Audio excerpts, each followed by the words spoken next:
सतगुरु गरीब नवाज पातशाह दसां पातशाहियां दी जोत सर्ब कला समरथ अंतरजामी श्री गुरु ग्रंथ साहिब जी दी पावन पवित्र हजूरी विच शोभायमान गुरु रूप साध संगत जीओ, आप जी वडभागे हो जो कि हर रोज गुरु दरबार अंदर पहुँच के अमृत बाणी सरवण करके जीवन सफल करते हो। पिछले दिनों तो चलती विचार विच जो कि मुकत भुगत और जुगत का विषा आपां चुनिया सी,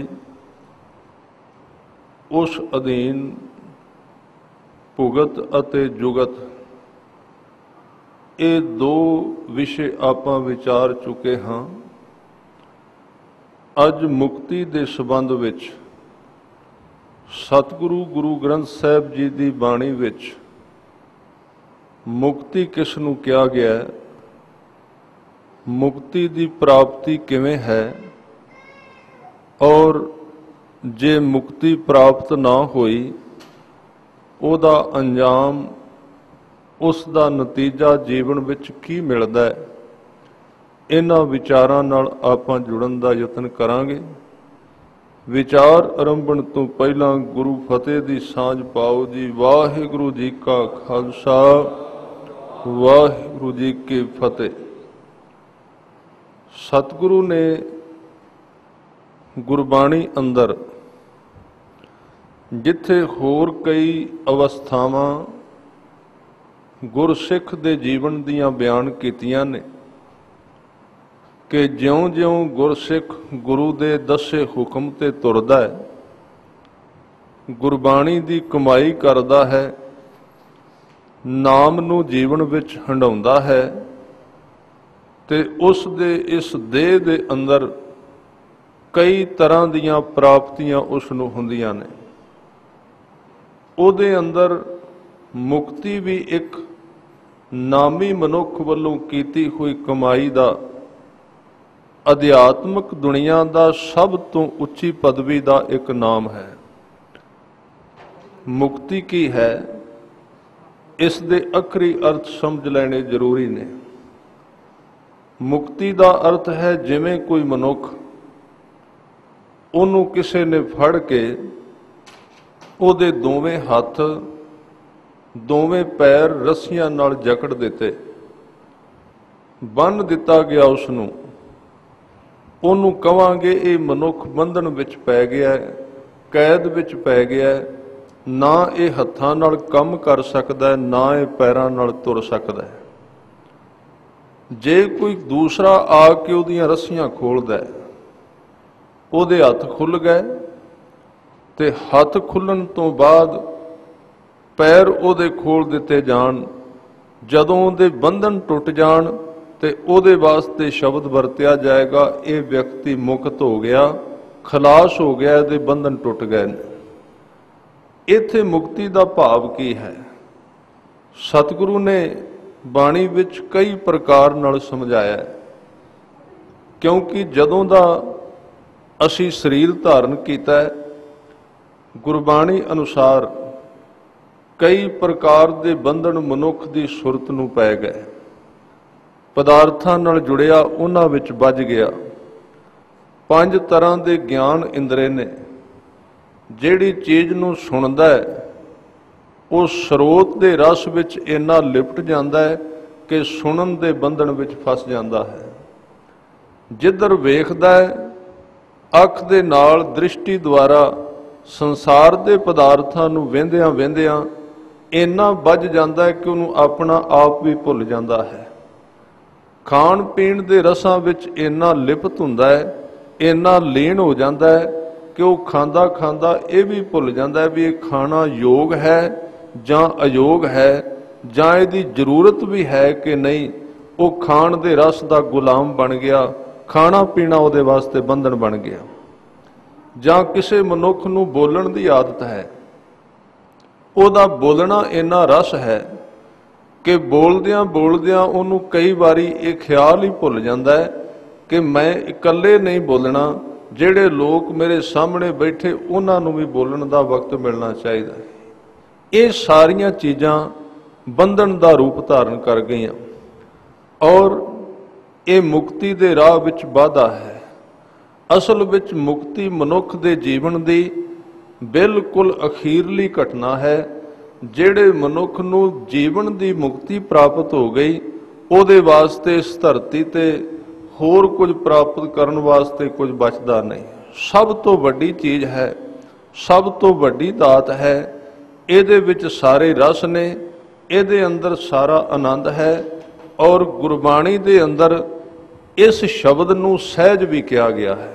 ਜ਼ਿਆਦਾਤਰ ਗੁਰਬਾਣੀ ਦੇ ਅੰਦਰ ਵੈਸੇ ਲੱਛਣ ਦੱਸੇ ਜੀਵਨ ਮੁਕਤ ਆਦਮੀ ਕਿਹੜਾ ਹੈ। ਹਜ਼ੂਰ ਗੁਰੂ ਅਰਜਨ ਦੇਵ ਜੀ ਨੇ ਕਿਰਪਾ ਕੀਤੀ ਹੈ, ਕਹਿਣ ਲੱਗੇ ਪ੍ਰਭ ਕੀ ਆਗਿਆ ਆਤਮ ਹਿਤਾਵੈ, ਜੀਵਨ ਮੁਕਤ ਸੋ ਕਹਾਵੈ।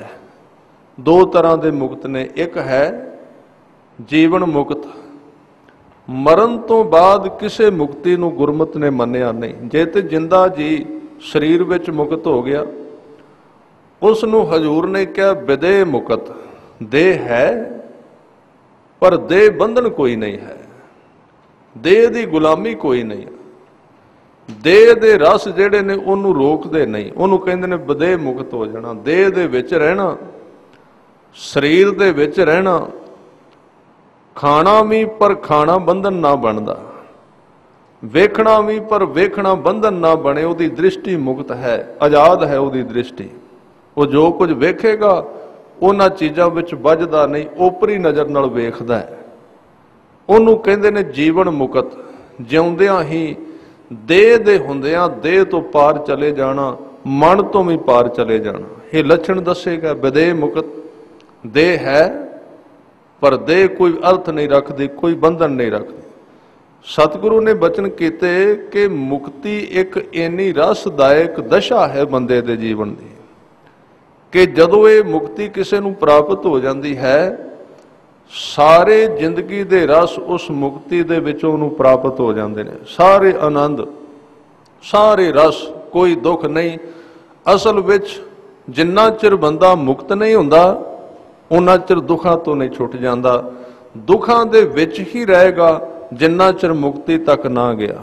ਪਰ ਇੱਥੇ ਮੈਂ ਨਾਲ ਅਰਥ ਇਹ ਵੀ ਕਰਨਾ ਚਾਹੁੰਦਾ, ਮੁਕਤੀ ਦੇ ਅਰਥ ਗੁਰੂ ਸਾਹਿਬ ਨੇ ਇਹ ਕੀਤੇ ਗੁਰਬਾਣੀ ਦੇ ਵਿੱਚ, ਜਿਵੇਂ ਅੰਦਰ ਬਿਲਕੁਲ ਖਾਲੀ, ਉਹਦੇ ਵਿੱਚ ਕੋਈ ਵੀ ਅੰਦਰਲਾ ਵਿਕਾਰ ਨਹੀਂ ਰਿਹਾ।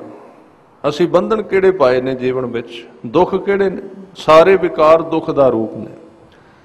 ਜਦੋਂ ਇੱਕ ਇੱਕ ਕਰਕੇ ਵਿਕਾਰ ਦੁਆਲਿਓਂ ਲੈ ਜਾਏ ਤੇ ਜਿਹੜਾ ਸਾਡਾ ਸ਼ੁੱਧ ਆਪਾ ਹੈ, ਜਿਹਨੂੰ ਖਾਲਸ ਕਿਹਾ ਗਿਆ ਗੁਰਬਾਣੀ ਦੇ ਵਿੱਚ, ਸ਼ੁੱਧ ਆਪਾ ਜਿਹੜਾ ਬਿਲਕੁਲ, ਜਿਹਦੇ ਵਿੱਚ ਨਾ ਕਾਮ ਹੈ, ਨਾ ਕ੍ਰੋਧ ਹੈ, ਨਾ ਲੋਭ ਹੈ, ਨਾ ਮੋਹ ਹੈ, ਇਹ ਸਾਰੀਆਂ ਚੀਜ਼ਾਂ ਜਿਸ ਦੇ ਅੰਦਰੋਂ ਨਿਕਲ ਗਈਆਂ ਤੇ ਬਿਲਕੁਲ ਮਨੁੱਖ ਕੱਲਾ ਇਨਸਾਨ ਰਹਿ ਗਿਆ। ਨਾ ਉਹਦੇ ਵਿੱਚ ਹੰਕਾਰ ਦੀ ਬਦਬੂ, ਨਾ ਮੋਹ ਦਾ ਚਿੱਕੜ, ਨਾ ਲੋਭ ਦੀਆਂ ਲਹਿਰਾਂ, ਨਾ ਕਾਮ ਦੀ ਵਾਸ਼ਨਾ। ਐਸਾ ਜਿਹੜਾ ਮਨੁੱਖ ਹੈ, ਇੱਕ ਇੱਕ ਕਰਕੇ ਆਪਣੇ ਦੁਆਲਿਓਂ ਵਿਕਾਰਾਂ ਦੇ ਵਸਤਰ ਲਾਈ ਜਾਂਦਾ ਹੈ। ਅਸੀਂ ਤੇ ਬੜਾ ਕੁਝ ਭੁਲੇਟਿਆ ਹੈ ਔਰ ਉਹ ਹੀ ਸਾਰੇ ਦੁੱਖ ਨੇ। ਜਿਵੇਂ ਦੇ ਅਸੀਂ ਬਿਲਕੁਲ ਸ਼ੁਰੂ ਤੋਂ ਸਾਂ। ਕਬੀਰ ਜੀ ਨੇ ਇੱਕ ਬਚਨ ਕਿਹਾ ਹੈ, ਉਹਨਾਂ ਨੇ ਬੜੀ ਸੋਹਣੀ ਵਿਆਖਿਆ ਕੀਤੀ। ਕਹਿੰਦੇ ਬੱਦਲ ਚੜਿਆ, ਆਕਾਸ਼ ਵਿੱਚੋਂ, ਉਸ ਬੱਦਲ ਵਿੱਚੋਂ ਇੱਕ ਬੂੰਦ ਡਿੱਗੀ। ਬੂੰਦ ਜਦੋਂ ਉਸ ਬੱਦਲ ਦੇ ਵਿੱਚੋਂ ਨਿਕਲੀ ਸੀ, ਬਿਲਕੁਲ ਸਾਫ਼, ਮੈਲੀ ਨਹੀਂ ਸੀ, ਬਿਲਕੁਲ ਸਾਫ਼ ਸੀ, ਬਿਲਕੁਲ ਸ਼ੁੱਧ ਸੀ ਉਹ ਪਾਣੀ। ਜਦੋਂ ਉਸ ਬੱਦਲ ਦੇ ਵਿੱਚੋਂ ਬੂੰਦ ਦਾ ਜਨਮ ਹੋਇਆ, ਆਕਾਸ਼ ਵਿੱਚ ਆਈ, ਧਰਤੀ ਵੱਲ ਡਿੱਗ ਪਈ।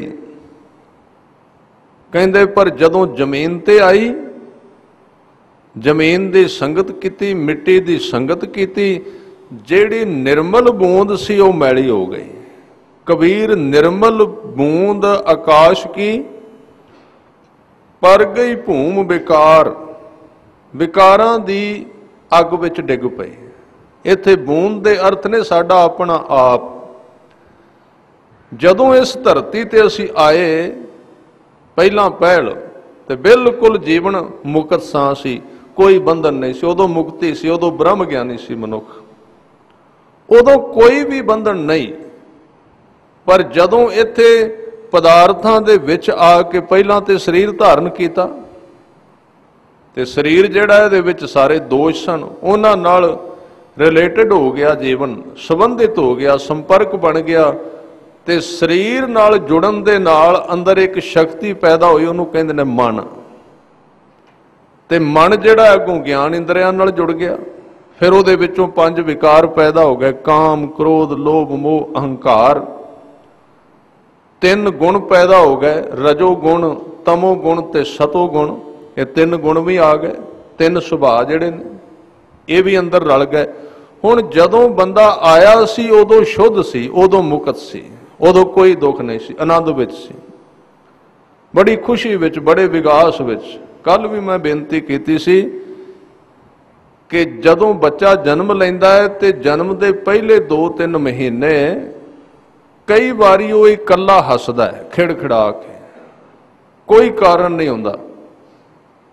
ਤਾਂ ਜਿਹੜੇ ਵਿਗਿਆਨਕ ਲੋਕ ਨੇ, ਡਾਕਟਰ ਨੇ, ਉਹਨਾਂ ਨੇ ਖੋਜ ਕੀਤੀ ਹੈ ਕਿ ਬੱਚਾ ਜਨਮ ਲੈਣ ਤੋਂ ਬਾਅਦ ਜਦੋਂ 2-3 ਮਹੀਨੇ ਪੰਘੂੜੇ ਵਿੱਚ ਪਿਆ ਹੋਇਆ ਇਕੱਲਾ ਕਿਹਦੇ ਨਾਲ ਹੱਸਦਾ ਹੈ, ਇਹਦੀ ਖੋਜ ਕੀਤੀ। ਤਾਂ ਜਿਹੜੇ ਆਮ ਧਾਰਨਾਵਾਂ ਸਨ ਉਹਨਾਂ ਨੇ ਕਿਹਾ ਵੀ ਜਿੱਥੋਂ ਪਿੱਛੋਂ ਆਇਆ ਹੈ ਉਹਨਾਂ ਨਾਲ ਗੱਲਾਂ ਕਰ ਰਿਹਾ ਤਾਂ ਹੱਸਦਾ ਹੈ। ਤੇ ਜਦੋਂ ਡਾਕਟਰ ਸੱਜਣ ਜਿਹੜੇ ਉਹਨਾਂ ਨੇ ਖੋਜ ਕੀਤੀ ਉਹ ਕਹਿੰਦੇ ਇਹਦੇ ਹੱਸਣ ਦਾ ਕਾਰਨ ਤੰਦਰੁਸਤੀ ਹੈ, ਵੀ ਅਜੇ ਰੋਗ ਕੋਈ ਨਹੀਂ ਲੱਗਾ ਇਹਨੂੰ, ਇਸ ਕਰਕੇ ਹੱਸਦਾ ਹੈ। ਪਰ ਇਹ ਤਾਂ ਕੋਈ ਬਹੁਤ ਵੱਡੀ ਦਲੀਲ ਨਹੀਂ। ਅਸਲ ਵਿੱਚ ਉਹ ਹੱਸਦਾ ਕਿਉਂ ਹੈ, ਖੁਸ਼ ਕਿਉਂ ਹੁੰਦਾ ਹੈ? ਕਿਉਂਕਿ ਅਜੇ ਉਹਦੇ ਵਿੱਚ ਜਿਹੜੇ ਪਏ ਹੋਏ ਵਿਕਾਰ ਨੇ ਉਹ ਦੁੱਖ ਦਾ ਰੂਪ ਨਹੀਂ ਬਣੇ, ਵਿਕਾਰ ਸੁੱਤੇ ਪਏ ਨੇ ਅੰਦਰ। ਅਜੇ ਉਹਦਾ ਅੰਦਰਲਾ ਸ਼ੁੱਧ ਹੈ, ਸਾਫ਼ ਹੈ, ਉਹਦਾ ਅੰਦਰ ਨਿਰਦੋਸ਼। ਇਸ ਲਈ ਤੁਸੀਂ ਬੱਚੇ ਦੀਆਂ ਅੱਖਾਂ ਵਿੱਚ ਵੇਖੋਗੇ ਬਿਲਕੁਲ ਸਾਫ਼ ਨਜ਼ਰ ਆਉਣਗੀਆਂ ਅੱਖਾਂ, ਇਸ ਤਰ੍ਹਾਂ ਜਿਵੇਂ ਧੁੱਪੀਆਂ ਹੋਈਆਂ ਬਿਲਕੁਲ, ਕਿਉਂਕਿ ਅੱਖਾਂ ਦੇ ਵਿੱਚ ਮਨ ਹੁੰਦਾ ਹੈ। ਜਿਉਂ-ਜਿਉਂ ਬੰਦਾ ਅੱਗੇ ਉਮਰ ਵਿੱਚ ਵੱਧਦਾ ਹੈ ਉਹਦੀ ਹੋਸ਼ ਹਵਾਸ, ਉਹਦੀ ਸਮਝ ਅੱਗੇ ਵੱਧਦੀ, ਉਹਦਾ ਹੰਕਾਰ ਵੀ ਵੱਡਾ ਹੁੰਦਾ ਹੈ, ਉਹਦਾ ਲੋਭ ਵੀ ਵੱਡਾ ਹੁੰਦਾ ਜਾਂਦਾ ਹੈ, ਉਹਦਾ ਕ੍ਰੋਧ ਵੀ ਵੱਡਾ ਹੁੰਦਾ ਜਾਂਦਾ ਹੈ, ਉਹਦੀ ਈਰਖਾ, ਉਹਦੇ ਇਹ 3 ਸੁਭਾਅ ਵੀ ਜਵਾਨ ਹੁੰਦੇ ਜਾਂਦੇ ਨੇ। ਜਿਉਂ-ਜਿਉਂ ਉਹਦੇ ਅੰਦਰ ਇਹ ਚੀਜ਼ਾਂ ਵੱਡੀਆਂ ਹੁੰਦੀਆਂ ਨੇ ਤਿਉਂ-ਤਿਉਂ ਉਹਦਾ ਅੰਦਰ ਧੁੰਦਲਾ ਹੁੰਦਾ ਜਾਂਦਾ ਹੈ। ਮਿੱਟੀ ਘੁਲ ਗਈ ਜੀਵਨ ਵਿੱਚ, ਬਸ ਉਹ ਮਿੱਟੀ ਹੀ ਮੁਕਤੀ ਦੇ ਰਾਹ ਵਿੱਚ ਬੰਧਨ ਹੈ। ਤਾਂ ਬੱਚਾ ਕਿਉਂ ਹੱਸਦਾ ਹੈ? ਕਿਉਂਕਿ ਥੋੜੀ ਜਿਹੀ ਝਲਕ ਉਹਨੂੰ ਆਪਣੇ ਆਪੇ ਦੀ ਸ਼ੁੱਧਤਾ ਦੀ, ਨਿਰਮਲਤਾ ਦੀ ਮਿਲਦੀ ਹੈ, ਉਹਨੂੰ ਮੁਕਤੀ ਦੀ ਥੋੜੀ ਜਿਹੀ ਝਲਕ ਮਿਲਦੀ ਹੈ ਤੇ ਉਹਦੇ ਨਾਲ ਹੀ ਖੁਸ਼ ਹੋ ਜਾਂਦਾ ਹੈ। ਤੇ ਫਿਰ ਜਿਹੜੇ ਜੀਵਨ ਮੁਕਤ ਹੋ ਗਏ ਉਹਨਾਂ ਦੀ ਜ਼ਿੰਦਗੀ ਵਿੱਚ ਕਿੰਨੀ ਕੁ ਖੁਸ਼ੀ ਹੋਵੇਗੀ। ਤਾਂ ਹੀ ਗੁਰੂ ਸਾਹਿਬ ਨੇ ਕਿਹਾ ਨਾਨਕ ਭਗਤਾਂ ਸਦਾ ਵਿਗਾਸ। ਉਹ ਖੁਸ਼ੀ ਵਿੱਚ ਕਿਉਂ ਰਹਿੰਦੇ ਨੇ, ਆਜ਼ਾਦ ਕਿਉਂ ਰਹਿੰਦੇ ਨੇ? ਕੋਈ ਲਾਲਸਾ ਨਹੀਂ, ਕੋਈ ਚਿੰਤਾ ਨਹੀਂ। ਗੁਰੂ ਨਾਨਕ ਸਾਹਿਬ ਨੇ ਤੇ ਮੁਕਤ ਵਿਅਕਤੀ ਦੀ ਵਿਆਖਿਆ ਕੀਤੀ ਹੈ, ਕਹਿੰਦੇ ਜਿਹੜਾ ਜੀਵਨ ਮੁਕਤ ਹੋ ਗਿਆ, ਜਿਹਨੇ ਆਪਣੇ ਆਲਿਓਂ ਦੁਆਲਿਓਂ ਹੰਕਾਰ, ਕ੍ਰੋਧ, ਲੋਭ, ਮੋਹ ਗੁਰੂ ਕੇ ਸ਼ਬਦ ਦੇ ਪਾਣੀ ਦੇ ਨਾਲ ਕੱਲਾ ਕੱਲਾ ਕਰਕੇ ਧੋ ਕੇ ਕੱਢ ਦਿੱਤੇ ਤੇ ਸ਼ੁੱਧ ਆਤਮ ਅੰਦਰ ਬਚ ਗਿਆ, ਖਾਲਸਾ ਹੋ ਗਿਆ, ਅੰਦਰੋਂ ਸ਼ੁੱਧ ਬਣ ਗਿਆ। ਕਹਿੰਦੇ ਨੇ ਉਹਦੀ ਅਵਸਥਾ ਕੀ ਹੈ? ਨਾ ਤੇ ਉਹਨੂੰ ਇਹ ਫਿਕਰ ਹੈ ਵੀ ਕਿਤੇ ਮੌਤ ਆ ਜਾਏ, ਨਹੀਂ ਤੇ ਹਰ ਇੱਕ ਬੰਦਾ ਮੌਤ ਤੋਂ ਡਰਿਆ ਹੋਇਆ। ਮੁਕਤ ਵਿਅਕਤੀ ਦੀ ਨਿਸ਼ਾਨੀ ਕੀ ਹੈ? ਉਹਨੂੰ ਮੌਤ ਦਾ ਕੋਈ ਭੈ ਨਹੀਂ, ਮੌਤ ਉਹਦੇ ਜੀਵਨ ਵਿੱਚ ਹੈ ਹੀ ਨਹੀਂ ਕੁਝ। ਪਰ ਆਮ ਤੌਰ ਤੇ ਕੀ ਹੁੰਦਾ ਹੈ, ਸੰਸਾਰੀ ਮਨੁੱਖ ਜਿਨ੍ਹਾਂ ਨੂੰ ਮੌਤ ਨਹੀਂ ਚੇਤੇ ਹੁੰਦੀ ਉਹ ਜਿਉਣ ਦੀ ਲਾਲਸਾ ਵਿੱਚ ਰਹਿੰਦੇ ਨੇ ਵੀ ਸਾਡਾ ਜੀਵਨ ਬਹੁਤ ਲੰਬਾ ਹੋਵੇ, ਸਾਡੀ ਉਮਰ ਬੜੀ ਵੱਧ ਜਾਏ। ਇਹ ਇਕੱਲੇ ਸੰਸਾਰੀ ਨਹੀਂ, ਹਿੰਦੁਸਤਾਨ ਦੀ ਧਰਤੀ ਦੇ, ਇੱਥੋਂ ਦੀ ਸੰਸਕ੍ਰਿਤੀ ਦੇ ਤੇ ਪੁਰਾਣੇ ਜਿਹੜੇ ਰਿਸ਼ੀ ਮੁਨੀ ਨੇ ਉਹਨਾਂ ਦੀ ਇਹ ਬੜੀ ਵੱਡੀ ਲਾਲਸਾ ਸੀ। ਤਾਂ ਹੀ ਤੇ ਗੁਰੂ ਸਾਹਿਬ ਨੇ ਕਿਹਾ ਵੀ ਤੁਹਾਡਾ ਇਹ ਯੋਗ ਹੱਠ ਤਪ ਠੀਕ ਨਹੀਂ। ਲੋਕ ਕਹਿੰਦੇ ਨੇ ਉਹ ਫਲਾਣਾ ਬੜਾ ਵੱਡਾ ਰਿਸ਼ੀ ਸੀ, ਕਿਉਂ? ਕਿਸੇ ਦੀ 1000 ਸਾਲ ਉਮਰ ਸੀ, ਵਧਾ ਲਈ ਉਸਨੇ, ਕਿਸੇ ਦੀ 2000 ਸਾਲ, ਕਿਸੇ ਦੀ 500 ਸਾਲ। ਤਾਂ ਜਦੋਂ ਕਈ ਵਾਰੀ ਗੁਰੂ ਸਾਹਿਬ ਇਹਨੂੰ ਕਹਿੰਦੇ ਨੇ ਵੀ ਇਹ ਕੁਝ ਵੀ ਨਹੀਂ, ਤੇ ਵੇਖਣ ਵਿੱਚ ਇੰਜ ਲੱਗਦਾ ਵੀ ਗੱਲ ਤੇ ਬੜੀ ਵੱਡੀ, ਉਮਰ ਵੱਡੀ ਲੰਮੀ ਕਰ ਲੈਣੀ, ਉਮਰ ਵਧਾ ਲੈਣੀ। ਕਈਆਂ ਨੇ ਵਧਾਈ, ਸਾਰਾ ਇਤਿਹਾਸ ਹਿੰਦੁਸਤਾਨ ਦਾ ਭਰਿਆ ਹੋਇਆ, ਉਮਰਾਂ ਲੰਮੀਆਂ ਕੀਤੀਆਂ। ਲੋਕ ਉਹਨਾਂ ਦੀਆਂ ਵਿਆਖਿਆ ਕਰਦੇ ਨੇ, ਕਹਿੰਦੇ ਉਹ ਬੜੇ ਵੱਡੇ ਵਿਗਿਆਨਕ ਸਨ, ਬੜੇ ਵੱਡੇ ਧਾਰਮਿਕ ਸਨ, ਉਮਰ ਲੰਬੀ ਕਰ ਗਈ ਜੀ। ਕਈ ਤੇ ਸਾਡੇ ਹੀ ਗੁਰਬਾਣੀ ਪੜ੍ਹਨ ਵਾਲੇ ਲੋਕ ਹੀ ਇਹ ਗੱਲ ਕਹਿੰਦੇ ਨੇ, ਕਹਿੰਦੇ ਗੁਰਬਾਣੀ ਵਿੱਚ ਉਹ ਗੱਲਾਂ ਨਹੀਂ ਲਿਖੀਆਂ ਹੋਈਆਂ ਜਿਹੜੀਆਂ ਦਾ ਉਹਨਾਂ ਨੂੰ ਪਤਾ ਸੀ, ਉਮਰ ਵੱਡੀ ਕਰ ਲੈਂਦੇ ਸੀ। ਸਤਿਗੁਰੂ ਨੇ ਕਿਹਾ ਫਰਕ ਕੀ ਪਿਆ, ਸੰਸਾਰੀ ਦੀ ਲਾਲਸਾ ਵੈਸੇ ਹੈ ਕਿ ਮੈਂ ਬੁੱਢਾ ਨਾ ਹੋ ਜਾ, ਮੇਰੀ ਮੌਤ ਨਾ ਆ ਜਾਏ। ਖੁਰਾਕ ਖਾਂਦਾ ਹੈ, ਦਵਾਈਆਂ ਲੈਂਦਾ ਹੈ, ਉਹਦੀ ਵੈਸੇ ਲਾਲਸਾ ਹੈ ਮੇਰੀ ਉਮਰ ਲੰਬੀ ਹੋਵੇ। ਤੇ ਜੇ ਇੱਕ ਬੰਦਾ ਧਾਰਮਿਕ ਹੈ, ਸਮਾਧੀ ਲਾ ਕੇ ਬੈਠਾ ਹੈ, ਤੇ ਉਹਦੀ ਲਾਲਸਾ ਕੀ ਹੈ? ਉਹਦੀ ਵੀ ਤੇ ਇਹੀ ਲਾਲਸਾ ਹੈ ਮੇਰੀ ਉਮਰ ਲੰਬੀ ਹੋ ਜਾਏ। ਫਰਕ ਕੀ ਪਿਆ ਦੋਵਾਂ ਵਿੱਚ? ਸੰਸਾਰੀ ਵਿੱਚ ਤੇ ਤਿਆਗੀ ਵਿੱਚ ਫਰਕ ਕੀ ਪਿਆ? ਸੰਸਾਰੀ ਵੀ ਲਾਲਚੀ ਹੈ ਤੇ ਤਿਆਗੀ ਵੀ ਲਾਲਚੀ, ਦੋਵੇਂ ਵਾਸ਼ਨਾ ਵਿੱਚ ਨੇ। ਤਾਂ ਵਾਸ਼ਨਾ ਤਾਂ ਰਹੀ, ਲੋਭ ਤਾਂ ਰਿਹਾ, ਪਕੜ ਤਾਂ ਰਹੀ ਸਰੀਰ ਦੇ ਨਾਲ, ਸਰੀਰ ਨੂੰ ਪਕੜਨ ਦੀ ਵਾਸ਼ਨਾ ਤੇ ਅੰਦਰ ਬਣੀ ਰਹੀ। ਤੇ ਜਿੰਨਾ ਚਿਰ ਪਕੜ ਹੈ ਉਹਨਾਂ ਚਿਰ ਬੰਦਾ ਮੁਕਤ ਨਹੀਂ, ਜਿੰਨਾ ਚਿਰ ਪਕੜ ਹੈ ਉਹਨਾਂ ਚਿਰ ਆਨੰਦ ਨਹੀਂ ਹੈ। ਇਸ ਲਈ ਜਿਨ੍ਹਾਂ ਨੇ ਉਮਰਾਂ ਲੰਬੀਆਂ ਕੀਤੀਆਂ ਉਹਨਾਂ ਨੂੰ ਮੁਕਤੀ ਨਹੀਂ ਮਿਲੀ। ਖਿਆਲ ਰੱਖਣਾ, ਮੁਕਤੀ ਉਹਨਾਂ ਨੂੰ ਪ੍ਰਾਪਤ ਨਹੀਂ ਹੋਈ। ਮੁਕਤੀ ਉਸ ਮਨੁੱਖ ਨੂੰ ਮਿਲਦੀ ਹੈ ਜਿਹੜਾ ਕਿਸੇ ਵਾਸ਼ਨਾ ਤੋਂ ਬਿਨਾਂ ਹੋ ਜਾਂਦਾ ਹੈ, ਜਿਹਨੂੰ ਕੋਈ ਲਾਲਸਾ ਨਹੀਂ। ਔਰ ਇੱਕ ਗੱਲ ਹੋਰ ਬੜੀ ਪਿਆਰੀ, ਲਾਲਸਾ ਵੀ ਕੋਈ ਨਹੀਂ ਤੇ ਤਿਆਗ ਵੀ ਕੋਈ ਨਹੀਂ, ਦੋਵੇਂ ਗੱਲਾਂ ਇਕੱਠੀਆਂ ਹੋ ਗਈਆਂ। ਲਾਲਸਾ ਵੀ ਨਹੀਂ ਕਿ ਲੰਬਾ ਜੀਵਾਂ, ਪਰ ਇਹ ਵੀ ਨਹੀਂ ਵੀ ਸਰੀਰ ਖਤਮ ਕਰ ਦਿਆਂ, ਦੋਵੇਂ ਗੱਲਾਂ ਨਹੀਂ। ਔਰ ਗੁਰੂ ਨਾਨਕ ਸਾਹਿਬ ਨੇ ਤਾਂ ਹੀ ਬਚਨ ਕੀਤੇ, ਕਹਿੰਦੇ ਮਰਨੇ ਕੀ ਚਿੰਤਾ ਨਹੀਂ, ਜੀਵਨ ਕੀ ਨਹੀਂ ਆਸ। ਨਾ ਮਰਨ ਦੀ ਚਿੰਤਾ ਹੈ, ਹੁਣੇ ਆ ਜਾਏ ਮੌਤ ਤਾਂ ਵੀ ਕੋਈ ਚਿੰਤਾ ਨਹੀਂ, ਲੰਮਾ ਮਿਲ ਜਾ ਜੀਵਨ ਤਾਂ ਵੀ ਕੋਈ ਚਿੰਤਾ ਨਹੀਂ। ਇਹ ਜੀਵਨ ਮੁਕਤ ਮਨੁੱਖ ਦੀਆਂ ਨਿਸ਼ਾਨੀਆਂ ਨੇ। ਵਿਦਵਾਨਾਂ ਨੇ ਤਿਆਗੀ ਮਨੁੱਖ ਦੇ, ਜੀਵਨ ਮੁਕਤ ਬੰਦੇ ਦੇ ਕੁਝ ਗੁਣ ਦੱਸੇ, ਮੈਂ ਤੁਹਾਡੇ ਨਾਲ ਸਾਂਝੇ ਕਰ ਦਿਆਂ। ਉਹ ਉਹਦੇ ਅੰਦਰ ਸੁਭਾਅ ਦੇ ਵਿੱਚ ਨੇ। ਵੇਖੋ, ਸੰਸਾਰ ਨੂੰ ਫੜਨਾ ਵੀ ਬੰਧਨ ਹੈ, ਸੰਸਾਰ ਨੂੰ ਛੱਡਣਾ ਵੀ ਬੰਧਨ ਹੈ। ਛੱਡ ਕੌਣ ਰਿਹਾ ਹੈ? ਤਿਆਗ ਕਰ ਦਿੱਤਾ ਜੀ, ਛੱਡ ਦਿੱਤਾ। ਉਸ ਛੱਡਣ ਦੇ ਅੰਦਰ ਤੇ ਇੱਕ ਸੰਘਰਸ਼ ਹੈ, ਇੱਕ ਹਿੰਸਾ ਹੈ ਉਹਦੇ ਮਨ ਦੇ ਵਿੱਚ ਕਿ ਮੈਂ ਇਸ ਚੀਜ਼ ਨੂੰ ਛੱਡ ਰਿਹਾ। ਬੰਧਨ ਬਣ ਗਿਆ ਛੱਡਣਾ ਵੀ, ਵਿੱਚ ਰਹਿਣਾ ਵੀ ਬੰਧਨ ਸੀ, ਛੱਡਣਾ ਵੀ ਬੰਧਨ ਬਣ ਗਿਆ। ਦੋਵੇਂ ਠੀਕ ਨਹੀਂ ਹਨ, ਦੋਵੇਂ ਗਲਤ ਨੇ, ਦੋਵੇਂ ਹੀ ਫਸੇ ਹੋਏ ਨੇ। ਵਿੱਚ ਰਹਿਣ ਵਾਲੇ ਵੀ ਉਹ ਤੇ ਫਸੇ ਹੋਏ ਨੇ, ਉਹ ਤਾਂ ਵਿੱਚ ਡੁੱਬ ਗਏ। ਤੇ ਜਿਨ੍ਹਾਂ ਨੇ ਛੱਡਿਆ ਉਹ ਇਸ ਧਿਆਨ ਵਿੱਚ ਰਹੇ ਅਸੀਂ ਛੱਡਿਆ ਹੈ, ਅਸੀਂ ਤਿਆਗ ਦਿੱਤਾ ਹੈ। ਦੋਵੇਂ ਫਸ ਗਏ, ਬੰਧਨ ਦੋਵਾਂ ਨੂੰ ਪੈ ਗਿਆ, ਦੋਵੇਂ ਘੇਰੇ ਗਏ ਉਸ ਘੇਰੇ ਦੇ ਅੰਦਰ। ਤਾਂ ਜੀਵਨ ਮੁਕਤ ਕਿਹੜਾ ਹੈ, ਉਹਦੇ ਸੰਬੰਧ ਵਿੱਚ ਵਿਦਵਾਨਾਂ ਨੇ 4-5 ਅਵਸਥਾਵਾਂ ਦਸੀਆਂ ਨੇ। ਪਹਿਲੀ ਕਹਿੰਦੇ ਨੇ ਨਾ ਜੋੜ ਹੈ, ਪਹਿਲਾ ਸ਼ਬਦ ਵਰਤਿਆ, ਕਹਿੰਦੇ ਨਾ ਲੋੜ ਹੈ ਨਾ ਮੋੜ ਹੈ। ਨਾ ਤੇ ਲਾਲਸਾ ਹੈ ਕੁਝ ਲੈਣ ਦੀ, ਪਰ ਜੇ ਕੋਈ ਸਹਿਜ ਸੁਭਾਏ ਦਿੰਦਾ ਹੈ, ਰੱਬ ਦੇ ਹੀ ਜਾ ਰਿਹਾ, ਤੇ ਨਾ ਮੋੜ ਹੈ, ਉਹ ਮੋੜਦੇ ਵੀ ਨਹੀਂ, ਕਿਉਂਕਿ ਮੋੜਨਾ ਵੀ ਇੱਕ ਤਰ੍ਹਾਂ ਦੀ ਬੰਧਨ ਹੈ। ਨਾ ਲੋੜ ਹੈ ਨਾ ਮੋੜ ਹੈ, ਮੋੜਦੇ ਵੀ ਨਹੀਂ, ਲੈ ਵੀ ਲੈਂਦੇ ਨੇ। ਤੇ ਫਿਰ ਲੈਣ ਤੋਂ ਬਾਅਦ ਇੱਕ ਹੋਰ ਬਿਮਾਰੀ ਸ਼ੁਰੂ ਹੁੰਦੀ ਹੈ ਜੋੜਨ ਦੀ, ਕਹਿੰਦੇ ਨਾ ਜੋੜ ਹੈ, ਉਹ ਫਿਰ ਇਕੱਠਾ ਨਹੀਂ ਕਰਦੇ।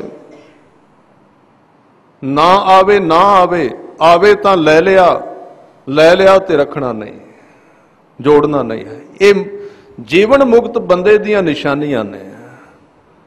ਨਾ ਲੋੜ ਹੈ ਨਾ ਮੋੜ ਹੈ, ਨਾ ਜੋੜ ਹੈ ਨਾ ਤੋੜ ਹੈ। ਤੋੜਦਾਰ ਤੇ ਕਮੀ, ਉਹਨਾਂ ਨੂੰ ਕੋਈ ਤੋੜ ਵੀ ਕੋਈ ਨਹੀਂ, ਕਮੀ ਵੀ ਕੋਈ ਨਹੀਂ, ਘਾਟਾ ਵੀ ਨਹੀਂ ਕੋਈ।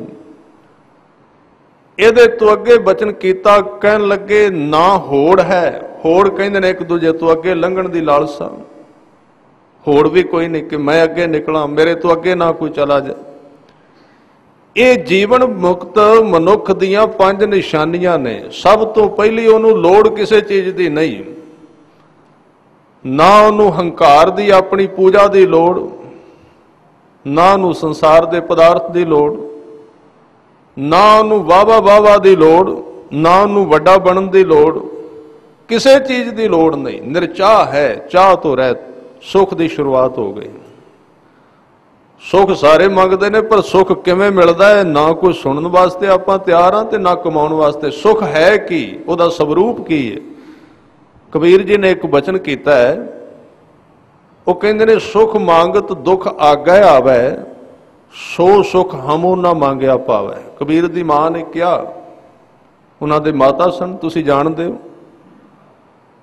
ਤੇ ਕਬੀਰ ਸਾਹਿਬ ਦੇ ਮਾਤਾ ਉਹਨਾਂ ਤੋਂ ਬੜੇ ਦੁਖੀ ਸਨ, ਕਿਉਂਕਿ ਇੱਧਰ ਧਿਆਨ ਜ਼ਿਆਦਾ ਦੇਣਾ, ਪਰਮਾਤਮਾ ਦੀ ਯਾਦ ਵਿੱਚ ਕੰਮ ਥੋੜਾ ਜਿਹਾ ਘੱਟ ਸੀ। ਔਰ ਉਹਨਾਂ ਦਾ ਸ਼ਬਦ ਵੀ ਆਉਂਦਾ ਹੈ ਕਿ ਕਈ ਵਾਰੀ ਕਬੀਰ ਸਾਹਿਬ ਦੀ ਮਾਤਾ ਨੇ ਬਹੁਤ ਇਤਰਾਜ਼ ਕੀਤਾ ਹੈ, ਬੜਾ ਇਤਰਾਜ਼, ਤੇ ਕਿਤੇ ਇਹ ਵੀ ਕਹਿ ਦਿੱਤਾ, ਕਬੀਰ ਲੋਕ ਤੇ ਮੰਦਰਾਂ ਵਿੱਚ ਜਾ ਕੇ ਲੋਕ ਤੇ ਮਾਲਾ ਫੇਰ ਕੇ ਇੰਨੀ ਜਾਇਦਾਦ ਬਣਾ ਗਏ ਨੇ, ਤੂੰ ਕੀ ਬਣਾਇਆ ਹੈ? ਲੋਕ ਤਾਂ ਇੰਨਾ ਕੁਝ ਇਕੱਠਾ ਕਰ ਗਏ। ਇਹ ਸੱਚਾਈ ਹੈ ਨਾ? ਚਲੋ ਚੰਗੀ ਗੱਲ ਹੈ, ਸਰੀਰ ਦੀਆਂ ਲੋੜਾਂ ਹੋਣ ਤੇ ਗੁਰੂ ਤੋਂ ਹੀ ਬੰਦਾ ਮੰਗਦਾ, ਪਰ ਇਹ ਬੜਾ ਵੱਡਾ ਲੋਭ ਦਾ ਇੱਕ ਕੇਂਦਰ ਬਣ ਗਿਆ। ਤੁਸੀਂ ਵੇਖੋ, ਦੂਸਰੇ ਦਾ ਦੋਸ਼ ਨਹੀਂ, ਮੈਂ ਕਿਸੇ ਪੱਖ ਦੀ ਗੱਲ ਨਹੀਂ ਕਰ ਰਿਹਾ। ਸਿੱਖ ਧਰਮ ਦੇ ਉਹ ਗੁਰਦੁਆਰੇ ਬੜੇ ਫੇਮਸ ਨੇ ਜਿੱਥੋਂ ਜਾਇਦਾਦ ਵੱਧਦੀ ਹੈ, ਉਹਨਾਂ ਦੀਆਂ ਗੋਲਕਾਂ ਬਹੁਤ ਵੱਡੀਆਂ ਨੇ।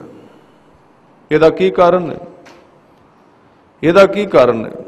ਇਹਦਾ ਕਾਰਨ ਹੈ ਵੀ ਉਹ ਗੁਰਦੁਆਰਾ ਨਹੀਂ, ਉਹਨੂੰ ਬਾਜ਼ਾਰ ਬਣਾ ਦਿੱਤਾ ਗਿਆ। ਬਾਜ਼ਾਰ ਦੇ ਕੀ ਅਰਥ ਨੇ? ਲੱਖ ਲਾਓ, ਸ਼ੇਅਰ ਬਾਜ਼ਾਰ ਹੈ।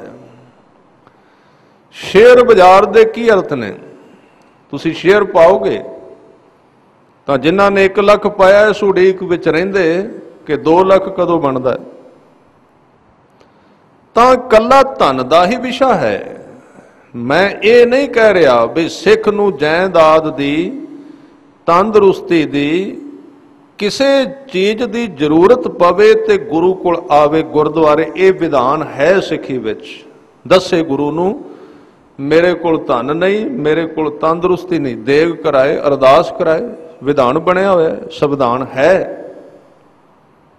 ਪਰ ਇਹ ਜਿਹੜੀ ਗੱਲ ਹੈ, ਜਿਹੜਾ ਸਬੂਤ ਹੈ ਕਿ ਜਿਸ ਥਾਂ ਤੋਂ ਪ੍ਰਾਪਰਟੀ ਵਧਣ ਦੀਆਂ ਗੱਲਾਂ ਚੱਲਦੀਆਂ ਨੇ, ਉੱਥੇ ਭੀੜ ਕਿਉਂ ਵੱਧਦੀ ਹੈ? ਕੀ ਕਾਰਨ ਹੈ?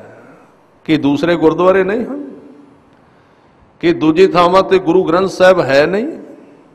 ਪਰ ਉੱਥੇ ਅਸੀਂ ਕਿਉਂ ਵੱਡੀ ਗਿਣਤੀ ਵਿੱਚ ਚਲੇ ਗਏ? ਲੋਭ ਦੀਆਂ ਨਿਸ਼ਾਨੀਆਂ ਨੇ। ਸਿੱਖ ਨੇ ਗੁਰਦੁਆਰੇ ਨੂੰ ਬਾਜ਼ਾਰ ਹੀ ਬਣਾ ਦਿੱਤਾ, ਸ਼ੇਅਰ ਬਾਜ਼ਾਰ। ਪਾਓ ਤੇ ਕੱਢੋ, ਪਾਓ ਤੇ ਕੱਢੋ, ਹੋਰ ਕੁਝ ਵੀ ਨਹੀਂ। ਸ਼ਬਦ ਨਾਲ ਤੇ ਸੰਬੰਧ ਹੀ ਕੋਈ ਨਹੀਂ। ਬਸ ਗੁਰਦੁਆਰੇ ਆਏ, ਕਿਸੇ ਨੇ ਕਿਹਾ ਸੀ ਆਹ ਸ਼ਬਦ, ਆਹ ਪਾਠ ਕਰੋ, ਧਨ ਵਧੇਗਾ। ਗੁਰਦੁਆਰੇ ਆਏ, ਕੋਈ ਮਰਿਆਦਾ ਨਹੀਂ, ਗੁਟਕਾ ਚੁੱਕਿਆ,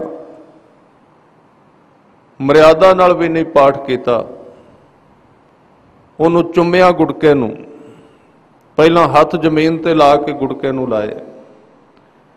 ਤਾਂ ਇਹ ਸਾਰਾ ਵਪਾਰ ਚੱਲਦਾ ਹੈ। ਇਹਦਾ ਧਰਮ ਨਾਲ ਬਹੁਤਾ ਨਾਤਾ ਨਹੀਂ ਹੁੰਦਾ, ਜੋੜ ਨਹੀਂ ਹੁੰਦਾ। ਕਬੀਰ ਸਾਹਿਬ ਨੂੰ ਕਿਹਾ ਬਈ ਤੁਹਾਨੂੰ ਇੰਨਾ ਚਿਰ ਹੋ ਗਿਆ ਰਾਮ ਰਾਮ ਜਪਦਿਆਂ ਨੂੰ, ਕੁਝ ਮੰਗੋ ਉਹਦੇ ਤੋਂ, ਕੁਝ ਪ੍ਰਾਪਤ ਕਰੋ। ਉਹਨਾਂ ਨੇ ਕਿਹਾ ਗੁਜ਼ਾਰਾ ਚੱਲਦਾ, ਠੀਕ ਹੈ। ਫਿਰ ਕਹਿੰਦੇ ਮੰਗਣਾ ਚਾਹੀਦਾ। ਕਬੀਰ ਸਾਹਿਬ ਨੇ ਇੱਕ ਬਚਨ ਕੀਤਾ, ਕਹਿਣ ਲੱਗੇ ਸੁਖ ਮੰਗਤ ਦੁੱਖ ਆਗੈ ਆਵੈ।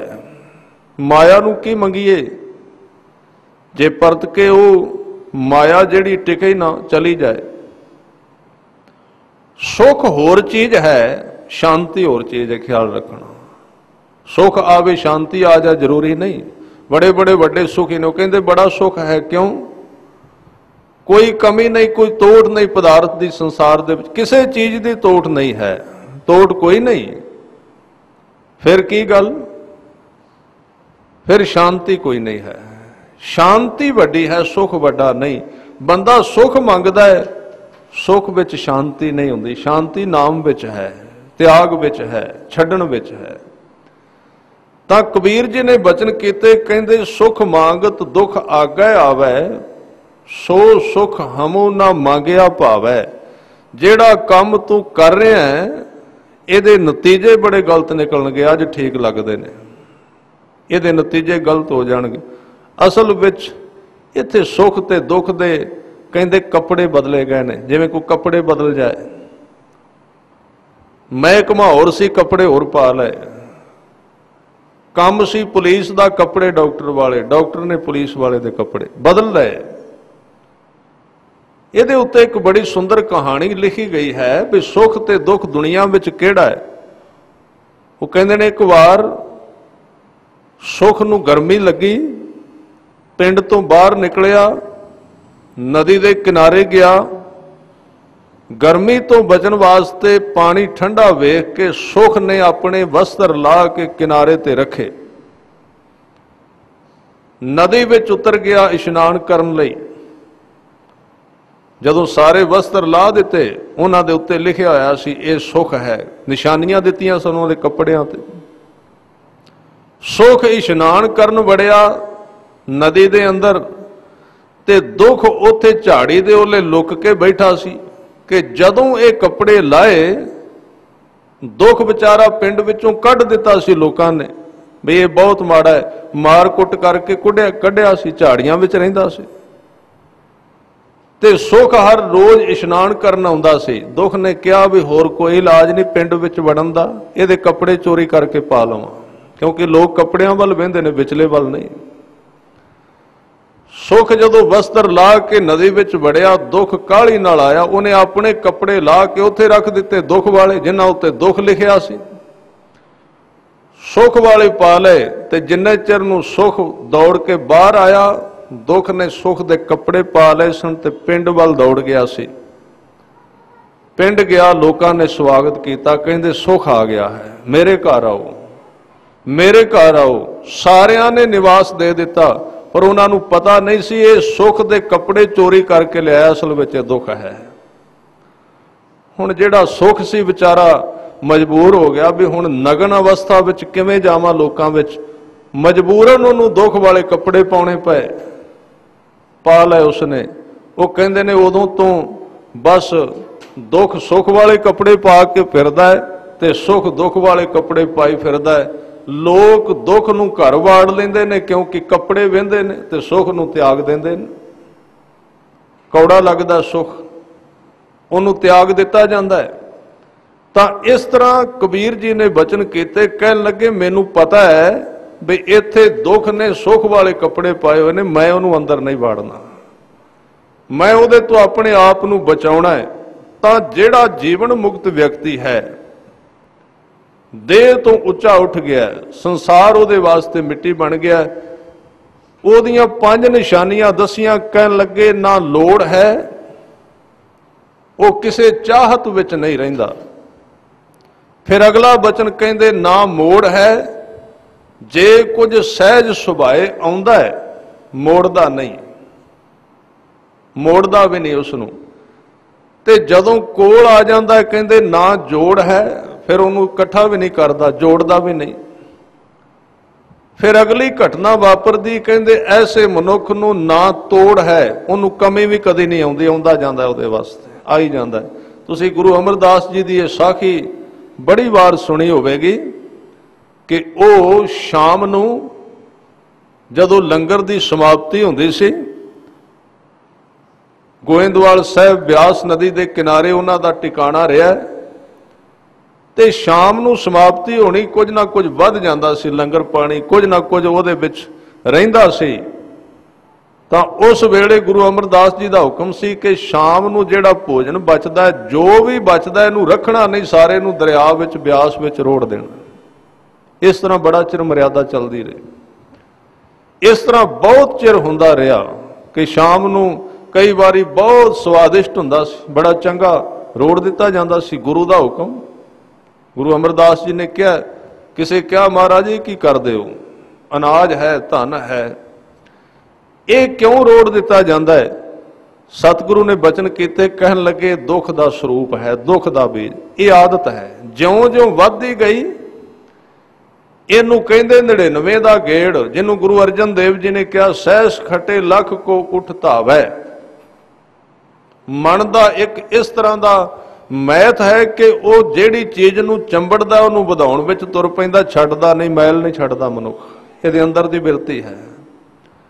वो नहीं त्यागेगा। कहंदे दो घरां विच एक बड़ा गरीब सी, एक अमीर सी, ते दोवां दे घरां दे अंदर इस बिरती दे उत्ते मैं कुछ उदाहरणां साझीआं करनियां चाहुंदा कि मुक्ति किनूं कहंदे ने, सुख किनूं कहा गुरु ग्रंथ साहिब जी ने। दोवां दा घर सी, एक दिहाड़ीदार सी, एक सेठ जी सन। ते सेठ जी दा कारोबार बहुत वड्डा, हर रोज़ हज़ारां कमाने, लखां कमाने, जमा करने, रात नूं गिणने, गिणदियां गिणदियां सौ जाना, गिणदियां गिणदियां उठना, माला भी फेरनी, माला दे विच भी गिणी जाना, किन्ने कुछ हो गए, किन्ने घट गए, किन्ने वध गए, इस तरह चलदा सी।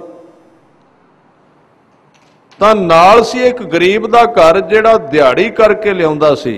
उन्हें सवेरे जाना, शाम नूं लिआउणा 100 रुपया, ते आउंदियां वधिया समान खाण पीण दा, चंगा तड़का लाउण दा समान लैके आउणा, ते घर वाली ने वधिया बना के शाम नूं घरों सुगंधी आउणी, वाशना आउणी, दोवां ने छक के पै जाना। उस सेठ दी घर वाली हर रोज़ उस सुगंधी नूं माणदी सी। एक दिन उन्हें सेठ नूं कहा कि मैं एक गल कहना चाहुंदी हां भी असीं काहदे अमीर, ये दिहाड़ीदार, इहदे घरों सुगंधियां आउंदियां ने स्वादिष्ट भोजन दियां, साडे घर कदी ताजी सब्जी नहीं हुई, लूण खा खा के साडा शरीर भी खराब हो गया। एक चीज़ बनाउने उहनूं 3-3 दिन फ्रिज करके उहनूं गर्म कर करके बीमारी का घर बना के खाई जाने, की करेगी माया। सेठ ने एक गल कही, कहन लगा भागवान ने फिक्र ना कर, अज इन्हां वल्लों तड़के की वाशना आई है ना, तू चिंता ना कर, कल नूं नहीं आएगी, मैं बंद करा दियां। किवें? उस वेले उठिया, रात का वक्त सी 8-9 बजे, कहंदा रुपये तो 99 को लगणगे, पर जिंदगी भर शमशान घाट विच चले जाणगे, सुगंधी नहीं आएगी इन्हां दे घरों। एक थैले विच 99 रुपये पाए, नाल सी उस दिहाड़ीदार दा घर, सिट दिते उहदे घर, ऊपर दी बगाए आकाश वाल नूं खिंच के, क्योंकि भुलेखा पाउणा सी ना, गॉड गिफ्ट है, परमात्मा ने भेजिया है, माया आई है, लक्ष्मी आ गई। जदों थैली डिग्गी उस गरीब आदमी दे घर, जिहड़ा ताजा कमाउंदा सी ते ताजा खांदा सी, लोभ तो बचिया सी, पकड़ तो बचिया होया सी, जिंदगी चंगी चल रही सी। जदों उहदे घर थैली डिग्गी, आवाज आई, घर वाली दौड़ के गई, पता नहीं की है, वेखिया फोलिया दोवां ने इकट्ठे होके, माया है। कहंदे अज ते रब ने छत पाड़ के दिता, आकाश वालों डिग्या सी ना। फोलिया, दोवें गिणन बह गए, पहला तो नींद खराब हो गई, सौन लगे सन, नींद गई पहला, तो जदों पहला नींद ही गई तो फिर बाकी होर ते सारा कुछ ही गया। बड़ी कीमती सी वो नींद, वो भी गवा दी। दोवें जने गिणन बह गए, ते गिणे ते 99 निकले। अगले दिन वो जिहड़ा कमा के लिआउंदा सी सज्जन, लिआया, ते जदों दुकान तो खरीदन लगा ना धनिया ते प्याज, मन विच ख्याल आ गया, चलो सारी उम्र खाधा ही है, उस 99 का 100 कर लईए, अज अचार नाल खा के सार लवांगे। तड़का लाउंदा सी पहिलां, उत्थे छड्ड दिता सारा कुछ। वो धन लिआया, वो टका लिआया, वो 99 दे नाल एक जोड़ दिता ते 100 हो गए। अज तड़के की वाशना नहीं आई। सेठ ने पूछया अपनी घरवाली नूं, अज आई सुगंधी इधरों? कहन लगी नहीं, अज नहीं सुगंधी आई। की कीता है? कहन लगा बस हुण नहीं आवेगी, हुण ते 99 तो 100, 100 तो 101, 1 तो 100, 2, 3, 4, ये इसे तरह कहानी चलेगी। इन्हां दे फुल चुगे जाणगे, पर हुण सुगंधियां नहीं आउणगे, जिंदगी खत्म हो गई। जदों इन्ना आदमी फस जाता है इन्ना उहदे विच, इस करके गुरु साहब ने एक संविधान दिता, वो कहंदे जिस ग्रह थोड़ी तिस ग्रह चिंता, ये थोड़ी भी चंगी नहीं। जिस ग्रह बहुती सो फिरै परमंता, जिहदे कोल ज्यादा आ गई वह भी फस गया, वह भी बस गेड़े कढ़दा फिरदा। की करिए जी, 12-1 बजे तक काम नहीं मुकदा, फिर सौना कदों है, सवेरे फिर काम शुरू करना। काम ही इन्ना वध गया, कहते रोटी खाण का वक्त नहीं, रोटी खाण का समा नहीं मिलता, शरीर बीमार हो गया, नींद नहीं मिलती, जवान उम्र में शुगर हो गई, ये हो गया। क्यों होया? वो जिस ग्रह बहुती सो फिरै परमंता, दोहू व्यवस्था ते जो मुक्ता, जिन्हों रब ने गुजारे वास्ते दिती है, लोड़ तो वध नहीं दिती ते लोड़ तो घट नहीं दिती। जिहड़ा दोवां तो मुक्त है, दोवां तो छुटिया होया है। कहंदे दोहू व्यवस्था ते जो मुक्ता, सोई सुहेला भालीए। असल विच ओही मनुख चंगा है जिहदे कोल ना धन ज्यादा है ते ना धन थोड़ा है, क्योंकि घट नाल भी संसार नहीं चलता। ज्यादा हो जाए तो मनुख डुब जाता है। बाबा फरीद जी ने बचन कीते, तत्ती तोए ना पलवै, जे जल टुभी दे तत्ती तोए। जे फसल नूं पानी घट मिले तां भी सड़ जाती है। जे माया बिल्कुल ही नहीं, बंदा फिर भी बेचारा सारा दिन ही सोचेगा सवेरे खाना की, नाम कित्थों जपेगा, किवें चलेगा उहदा। घट नाल भी नहीं सरदा। जे जल टुभी दे ते जे उस फसल विच पानी इन्ना आ जाए भी टुभियां लाउण लग जाए, डुब जाए। जो डुहागण रब दी झुरेंदी झुरे। इसे तरह भावें उदाहरण इहदे विच रब दी दित्ती गई, पर कुछ भी ज्यादा भी खतरनाक है ते थोड़ा भी। बेनती कर रहा सा, जिहड़े 5 निशानियां दसियां प्रभु दे प्यारियां दियां, जिन्हां दा जीवन मुक्त, जिन्हां नूं अवस्था प्राप्त हो गई, उन्हां विच सब तो पहली है, उन्हां ने गिणिया ने, कहंदे ना लोड़ है ना मोड़ है, ना उन्हां दी चाहत इन्नी बेतरतीब है, ते ना मोड़ है। जे रब दे ते मोड़दे भी नहीं।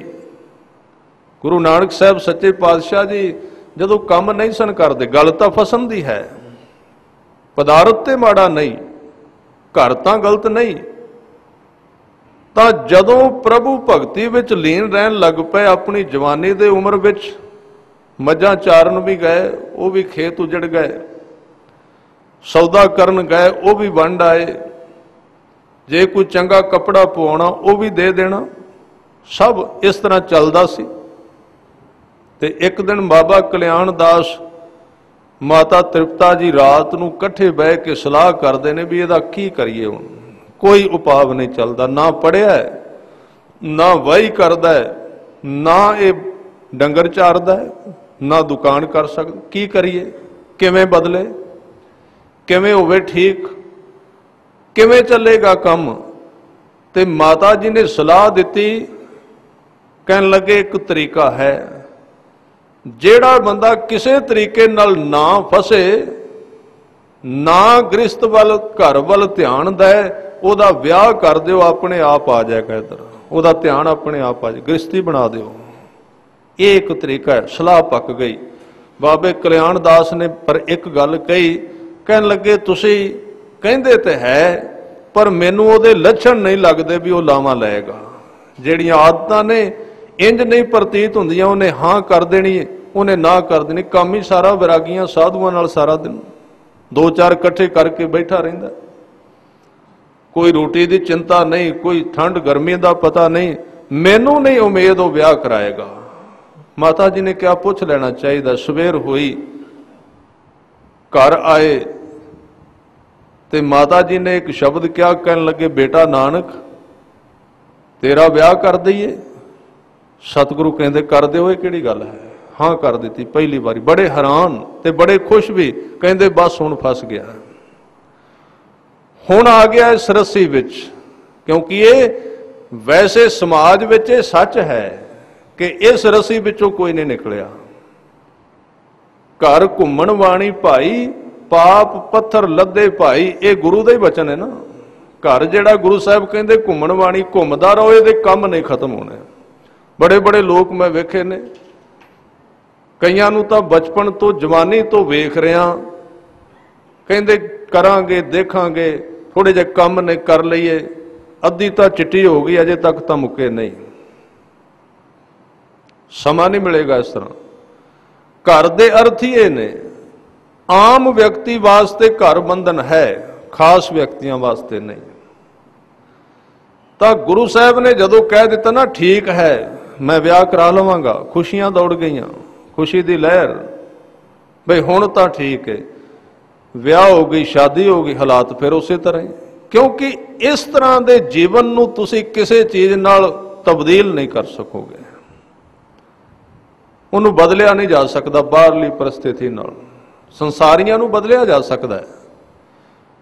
ਇੱਕ ਇਸ ਤਰ੍ਹਾਂ ਦੀ ਸ਼ਖਸੀਅਤ ਹੁੰਦੀ ਹੈ ਜਿਹਦੇ ਵਿੱਚ ਨਾਮ ਵਸ ਜਾਂਦਾ ਹੈ ਕਿ ਜਿਹਦੇ ਉੱਤੇ ਸੰਗਤ ਦਾ ਕੋਈ ਪ੍ਰਭਾਵ ਨਹੀਂ ਪੈਂਦਾ, ਕੋਈ ਬੈਕ ਪ੍ਰੈਸ਼ਰ ਨਹੀਂ। ਖਵਾ ਦਿਓ ਜੋ ਮਰਜ਼ੀ ਖਾ ਲਏਗਾ, ਜੋ ਮਰਜ਼ੀ ਦੇ ਅਰਥ ਇੱਥੇ ਵੈਸੇ ਮੈਂ ਨਾ ਕਵਾਂ, ਮੈਂ ਇਹਨੂੰ ਵਾਪਸ ਲੈ ਲਵਾਂ, ਕਿਉਂਕਿ ਜੋ ਮਰਜ਼ੀ ਦੇ ਅਰਥ ਕਰਕੇ ਕਿਤੇ ਇਹ ਵੀ ਤੁਸੀਂ ਸਮਝ ਲਵੋ ਵੀ ਇੱਥੋਂ ਕਿਹਾ ਜਾ ਰਿਹਾ ਜੋ ਮਰਜ਼ੀ ਖਾਓ, ਨਹੀਂ।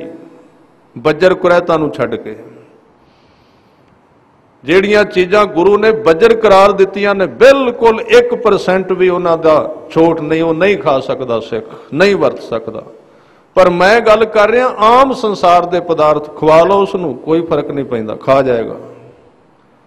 ਪਵਾ ਦਿਓ ਕੱਪੜੇ ਕੀਮਤੀ 500 ਵਾਲਾ ਮੀਟਰ, ਕੋਈ ਉੱਥੇ ਫਰਕ ਨਹੀਂ ਪੈਣਾ। ਉੱਥੇ ਉਹੀ 20 ਰੁਪਏ ਵਾਲਾ ਮੀਟਰ ਕੰਮ ਕਰੇਗਾ, ਉਹੀ 500 ਵਾਲਾ, ਕੋਈ ਫਰਕ ਨਹੀਂ ਪਏਗਾ। ਮਕਾਨ 500 ਗਜ ਵਿੱਚ ਹੋਇਆ ਤਾਂ ਵੀ ਉਹੀ ਗੱਲ ਹੈ 50 ਗਜ ਵਿੱਚ, ਕਿਤੇ ਫਰਕ ਨਹੀਂ ਪੈਣਾ, ਕੋਈ ਅਰਥ ਨਹੀਂ ਹੋਵੇਗਾ। ਕਿਉਂਕਿ ਮਿੱਟੀ ਹੋ ਗਿਆ ਸਾਰਾ ਸਿਸਟਮ, ਬਦਲ ਗਿਆ, ਇੱਕਦਮ ਚੇਤਨਾ ਦਾ ਗੇਅਰ ਬੈਕ ਹੋ ਗਿਆ, ਵਾਪਸੀ। ਉੱਥੇ ਕੀ ਅਰਥ ਹੋਣਗੇ, ਕੋਈ ਫਰਕ ਨਹੀਂ ਪਏਗਾ। ਤਾਂ ਸ਼ਾਦੀ ਹੋਈ, ਮਾਤਾ ਸੁਲੱਖਣੀ ਜੀ ਆ ਗਏ, ਹਾਲਾਤ ਫਿਰ ਉਹੀ। ਕਈ ਵਾਰੀ ਸਵੇਰੇ ਨਿਕਲਣਾ, ਸ਼ਾਮ ਨੂੰ ਮੁੜਨਾ ਕਿਸੇ ਰੁੱਖ ਦੇ ਥੱਲਿਓਂ, ਤਾਂ ਉਹ ਤੋਂ ਉਸ ਤੋਂ ਵੀ ਦੁੱਖ ਵੱਧ ਗਿਆ। ਅੱਗੇ ਤਾਂ 2 ਸਰੀਰ ਸਨ, ਮਾਤਾ ਤ੍ਰਿਪਤਾ ਤੇ ਬਾਬਾ ਕਲਿਆਣ ਦਾਸ, ਉਹ ਦੁਖੀ ਸਨ। ਹੁਣ ਮਾਤਾ ਸੁਲੱਖਣੀ ਤਾਂ ਇੰਨੇ ਦੁਖੀ ਨਹੀਂ ਸਨ, ਭਾਣੇ ਵਿੱਚ ਰਹਿਣ ਵਾਲੇ। ਪਰ ਜਿਹੜੇ ਗੁਰੂ ਸਾਹਿਬ ਦੀ ਸੱਸ ਤੇ ਸਹੁਰਾ ਮੂਲਾ ਖੱਤਰੀ ਜਿਹੜਾ ਸੀ, ਉਹ ਬੜੇ ਦੁਖੀ, ਇਕੱਠੇ ਹੋ ਕੇ ਆ ਗਏ, ਬੜੀਆਂ ਗੱਲਾਂ ਕੀਤੀਆਂ। ਤੇ ਸੂਰਜ ਪ੍ਰਕਾਸ਼ ਦਾ ਇੱਕ ਅਧਿਆਇ ਪੜ੍ਹਿਆ ਮੈਂ, ਉਹਦੇ ਵਿੱਚ ਜੇ ਤੁਸੀਂ ਪੜ੍ਹੋਗੇ ਤੇ ਗੁਰੂ ਸਾਹਿਬ ਜੀ ਦੀ ਸੱਸ ਤੇ ਸਹੁਰੇ ਨੇ ਜਿਹੜੀਆਂ ਗਾਲਾਂ ਕੱਢੀਆਂ ਗੁਰੂ ਸਾਹਿਬ ਨੂੰ, ਉਹ ਸਾਨੂੰ ਤਾਂ ਅਜੇ ਤੱਕ ਕਿਸੇ ਨੇ ਕੱਢੀਆਂ। ਕਿੰਨਾ ਸਹਿਣਸ਼ੀਲ ਹੋਵੇਗਾ ਉਹ ਜੀਵਨ। ਇਹ ਵੀ ਸ਼ਬਦ ਉਹਦੇ ਵਿੱਚ ਵਰਤੇ ਗਏ ਵੀ ਇਹਦੇ ਨਾਲੋਂ ਤੇ ਅਸੀਂ ਆਪਣੀ ਕੁੜੀ, ਆਪਣੀ ਲੜਕੀ ਮਾਰ ਦਿੰਦੇ ਠੀਕ ਸੀ। ਇਹ ਵੀ ਸ਼ਬਦ ਵਰਤੇ ਗਏ, ਇਹ ਨਿਕੰਮਾ ਹੈ, ਨਿਖੱਟੂ ਹੈ, ਫਲਾਣਾ ਹੈ, ਬਹੁਤ ਕਿਹਾ ਗਿਆ। ਆਪਾਂ ਤੇ ਸਹਿਣ ਹੀ ਕੁਝ ਨਹੀਂ ਕਰਦੇ। ਸਿੱਖ ਤਾਂ ਗੁਰੂ ਅਮਰਦਾਸ ਜੀ ਦੇ ਆ, ਗੁਰੂ ਅਮਰਦਾਸ ਜੀ ਦੀ ਬਾਣੀ ਪੜ੍ਹ ਕੇ ਆਪਣਾ ਕੰਮ ਚਲਾਉਂਦੇ ਆ। ਪਰ ਗੱਲ ਕਰਕੇ ਬੰਦਾ ਜਾਏ ਕਿਉਂ, ਜਿੰਨਾ ਚਿਰ ਹਲਾਲ ਨਾ ਕਰ ਦਿੱਤਾ ਸੀ ਸਿੱਖ ਕਾਹਦੇ ਹੋਏ। ਫਿਰ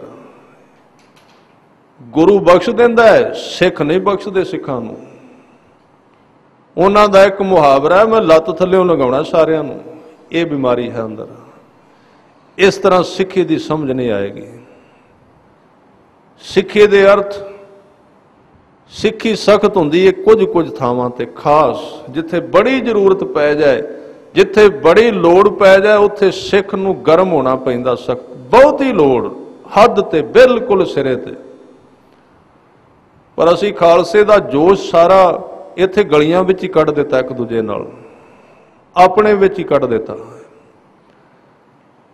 ਤਾਂ ਗੁਰੂ ਸਾਹਿਬ ਤੇ ਕੋਈ ਪ੍ਰਭਾਵ ਨਹੀਂ। ਬਹੁਤ ਬੋਲਿਆ ਗਿਆ, ਬਹੁਤ ਕਿਹਾ ਗਿਆ। ਤਾਂ ਨਾਲ ਦੇ ਸਾਥੀਆਂ ਨੇ ਕਿਹਾ ਵੀ ਇੰਨਾ ਬੋਲਦੇ ਨੇ, ਜਵਾਬ ਦਿਓ। ਸਤਿਗੁਰੂ ਕਹਿੰਦੇ ਕੀ ਪਤਾ ਠੀਕ ਹੀ ਕਹਿੰਦੇ ਹੋਣ, ਮੈਨੂੰ ਤਾਂ ਪਤਾ ਨਹੀਂ। ਜੋ ਕੁਝ ਕਹਿ ਕੇ ਗਏ ਨੇ ਹੋ ਸਕਦਾ ਠੀਕ ਹੋਵੇ। ਤਾਂ ਉਪਾਵ ਨਹੀਂ ਹੈ, ਉਹਨੂੰ ਨਹੀਂ ਪ੍ਰਭਾਵਿਤ ਕੀਤਾ ਜਾ ਸਕਦਾ। ਤੁਸੀਂ ਗੇਂਦ ਮਾਰੋਗੇ, ਜੇ ਕੰਧ ਹੋਵੇਗੀ ਤੇ ਤਾਂ ਹੀ ਵਾਪਸ ਆਏਗੀ ਨਾ, ਵਾਪਸ ਕੰਧ। ਤਾਂ ਜੇ ਅੱਗੋਂ ਕੋਈ ਰੋਕਣ ਵਾਲਾ ਹੈ ਉਹਨੂੰ, ਤਾਂ ਗੇਂਦ ਵਾਪਸ ਜਾਂਦੀ ਹੈ। ਤੇ ਜਦੋਂ ਕੋਈ ਰੋਕਦਾ ਹੀ ਨਹੀਂ, ਗੇਂਦ ਅੱਗੇ ਨਿਕਲ ਜਾਂਦੀ। ਵਗਾਉਣ ਵਾਲੇ ਦੇ ਹੱਥ ਵਿੱਚ ਬਚਦੀ ਹੀ ਨਹੀਂ। ਤੁਸੀਂ ਇਹ ਕਰਕੇ ਦੇਖ ਲੈਣਾ।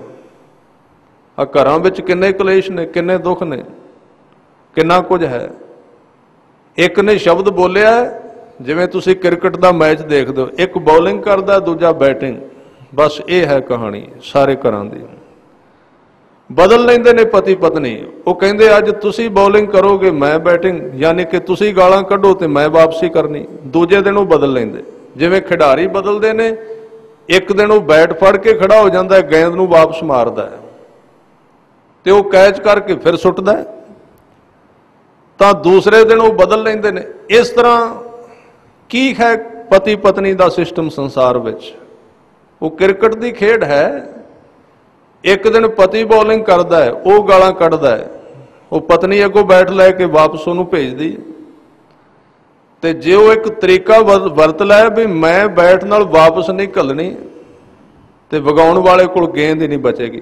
दो तीन बारी बेचारा लियाएगा लभ के, क्योंकि अगों किसी ने मोड़ी नहीं, गवाच गई किते घाह विच, तो दो तीन बारी तो वो हिम्मत करेगा भी मैं लभ के लियावां ते फिर गेंद वगावां। पर जदों तीन चार बारी अगों वापसी ना हुई तो थक के बेचारा आपे ही मायूस होकर डिग पेगा, कुछ नहीं मिलना। तो तुसीं इस विज्ञान नूं वरत के बदल वेख लेना। जे एक व्यक्ति बहुत कुरख्त है, बोली जा रहा है, तो जिन्ना बोले उहदा होर स्वागत करना। बई तुसीं अज थोड़ी जी कमी रख दी, होर किरपा करो, होर कहना कुछ, बाकी तीसरे चौथे दिन कहानी खत्म हो जाएगी, समाप्ति हो जाएगी, क्योंकि अगों वापसी नहीं हो रही। कदी भी ताड़ी एक हाथ नाल नहीं वजदी, ख्याल रखना। किसी नूं दोष ना देना भी किसी घर विच एक पासा ही जिम्मेवार है, दोवें पासे जिम्मेवार हुंदे ने।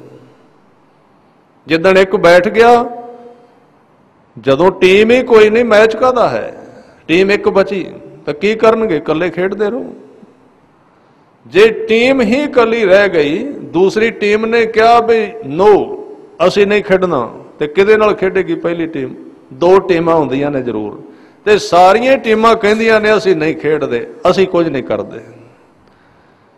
तां ये चीज़ां गुरु साहब ने सिखाईयां सन, गुरु साहब ने सिखाईयां। एक फकीर कोल उहदा मुरीद आया, बड़ा क्रोध विच, बड़े गुस्से विच, पुछया की गल, शिकायत हो गई। आम तौर पर हुंदा ही है मुरीदां विच। उन्हें कहा एक व्यक्ति ने मैनू बहुत गालां दित्तियां ने, बहुत, कहंदे उन्हें बहुत बड़ा गुनाह किया है। वो फकीर ने कहा हाँ उन्हें बड़ा बड़ा गुनाह किया है, पर तू उहदे तो बड़ा गुनाह कर लिया है। उन्हें दित्तियां ने तू लईयां ने, तू लईयां क्यों? उन्हें दित्तियां सन सिट देंदा, तां उहदे कोल फिर बच गईयां। एक जुगत है, एक तरीका है, एक हिस्सा है सिੱਖੀ ਦਾ ख्याल रखना। बाबा फरीद जी का यह विचारधारा बड़ी काम दे सकती है परिवारों विच। फरीदा जोत है मारन मुकियां, तिना ना मारै घुम, घुमदा अर्थ परत के ना वापसी कर। ये बाणी के शब्द ही ने ना।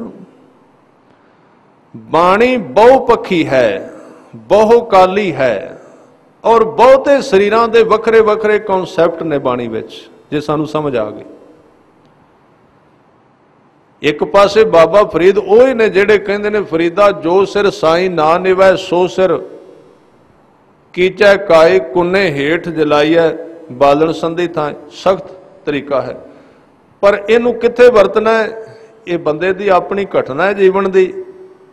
आम परिवार विच, आम समाज विच, आम जथेबंदियां विच जे कोई जथेबंदी बनाउणी है तो उस दे मैंबरां नूं पहलां इस श्लोक का पाठ रोज करवाउणा चाहिए कि जो तै मारन मुकियां तिना ना मारै घुम, आपनड़ा घर जाइए पैर तिना दे चुम। तुसीं वेखिओ साडे विच किन्नियां जथेबंदियां, किन्नियां सेवा सुसाइटियां ने। महीना एक नहीं लंघदा तो एक दूजे दे वाल फड़े हुंदे ने। की हो गया? की कारण बन गए? कोई सोसाइटी साबित नहीं, सिर्फ बैनर साबित ने। ख्याल रखना, ये गल ध्यान विच रखना। कोई संस्था एक नहीं फुट का शिकार है। जिथे 4-10 बंदे इकट्ठे होंदे ने, कोई एक दूजे नाल सहमत नहीं, एक दूजे दे पैर खिंचते हैं, एक दूजे नूं डेग रहे हैं। कारण की है? ਕਾਰਨ ਇਹ ਵੇ ਗੁਰੂ ਗ੍ਰੰਥ ਸਾਹਿਬ ਨੂੰ ਮੱਥੇ ਟੇਕਿਆ, ਪੜਿਆ ਥੋੜੀ, ਔਰ ਨਾ ਉਹਨੂੰ ਖੋਜਿਆ ਤੇ ਨਾ ਮੰਨ ਕੇ ਵੇਖਿਆ, ਜਾਂ ਕਥਾ ਕੀਤੀ ਉਹ ਬਾਣੀ ਦੀ, ਜਾਂ ਕੀਰਤਨ ਕਰ ਛੱਡਿਆ, ਹੋਰ ਕੀ ਹੈ ਉਹਦੇ ਵਿੱਚ ਕਿਹਾ ਕੀ ਗਿਆ, ਇਹਦੇ ਨਾਲ ਤੇ ਸਾਡਾ ਕੋਈ ਨਾਤਾ ਨਹੀਂ। ਜੀਵਨ ਤੇ ਹੋੜ ਵਿੱਚ ਹੀ ਲੰਘੀ ਜਾਂਦਾ ਹੈ, ਜੀਵਨ ਤੇ ਮੁਕਾਬਲਿਆਂ ਵਿੱਚ ਹੀ ਜਾ ਰਿਹਾ ਹੈ। ਕੀ ਫਰਕ ਪਿਆ? ਇੱਕ ਰਾਜਨੀਤਿਕ ਬੰਦਾ ਉਹ ਵੀ ਤੇ ਮੁਕਾਬਲਾ ਹੀ ਕਰਦਾ ਹੈ, ਇੱਕ ਸੰਸਾਰੀ ਉਹ ਵੀ ਮੁਕਾਬਲਿਆਂ ਵਿੱਚ ਹੀ ਰਹਿ ਗਿਆ, ਇੱਕ ਧਾਰਮਿਕ ਉਹ ਵੀ ਇੱਕ ਦੂਜੇ ਦਾ ਮੁਕਾਬਲਾ ਹੀ ਕਰੀ ਜਾਂਦਾ ਹੈ। ਫਰਕ ਕੀ ਹੋਇਆ? ਕੋਈ ਫਰਕ ਨਹੀਂ। ਰਾਜਨੀਤੀ ਵਿੱਚ ਤੇ ਧਾਰਮਿਕ ਵਿੱਚ ਕੋਈ ਫਰਕ ਨਹੀਂ ਰਿਹਾ। ਉਹਨਾਂ ਨੂੰ ਤਾਂ ਫੱਬਦਾ, ਉਹਨਾਂ ਦੇ ਜੀਵਨ ਵਿੱਚ ਤੇ ਠੀਕ ਲੱਗਦਾ ਵੀ ਇੱਕ ਦੂਜੇ ਨੂੰ ਹਰਾਉਣਾ ਚਾਹੁੰਦੇ, ਪਰ ਧਾਰਮਿਕ ਬੰਦੇ ਵੀ ਇੱਕ ਦੂਜੇ ਨੂੰ ਹਰਾਉਣਾ ਚਾਹੁੰਦੇ ਨੇ। ਇਹਦੇ ਕੀ ਅਰਥ ਹੋ ਸਕਦੇ? ਤਾਂ ਸਿੱਖਿਆ ਨਹੀਂ ਹੈ ਕੁਝ। ਆਦਮੀ ਇੱਕ ਦੂਜੇ ਤੋਂ ਪਰੇਸ਼ਾਨ ਹੈ, ਪਰ ਉਹਨੂੰ ਇਹ ਭੁਲੇਖਾ ਹੈ ਉਹਦੀ ਪਰੇਸ਼ਾਨੀ ਉਹਦੇ ਆਪਣੇ ਅੰਦਰ ਹੀ ਹੈ, ਪਰ ਉਹ ਪਰੇਸ਼ਾਨੀ ਉਹ ਬਾਹਰੋਂ ਕਿਸੇ ਤੋਂ ਹਟਾਉਣਾ ਚਾਹੁੰਦਾ ਹੈ। ਇਸ ਕਰਕੇ ਕਹਿੰਦਾ ਸਾਰਾ ਪਰਿਵਾਰ ਠੀਕ ਨਹੀਂ, ਇਸ ਕਰਕੇ ਮੈਂ ਦੁਖੀ ਹਾਂ। ਮੇਰੇ ਨਾਲ ਦੇ ਠੀਕ ਨਹੀਂ, ਇਸ ਕਰਕੇ ਮੈਂ ਦੁਖੀ ਹਾਂ। ਤੇ ਗੁਰੂ ਗ੍ਰੰਥ ਸਾਹਿਬ ਸੱਚੇ ਪਾਤਸ਼ਾਹ ਇਸ ਗੱਲ ਨੂੰ ਮੰਨਦੇ ਨੇ।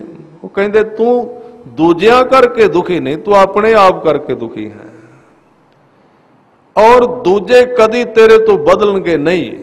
ਜੇ ਤੂੰ ਸੁਖੀ ਹੋਣਾ ਤੇ ਆਪਣੇ ਆਪ ਨੂੰ ਬਦਲ ਦੇ, ਆਪਣੇ ਆਪ ਨੂੰ ਠੀਕ ਕਰ ਦੇ, ਹੋਰ ਕੋਈ ਰਸਤਾ ਨਹੀਂ, ਹੋਰ ਕੋਈ ਤਰੀਕਾ ਨਹੀਂ।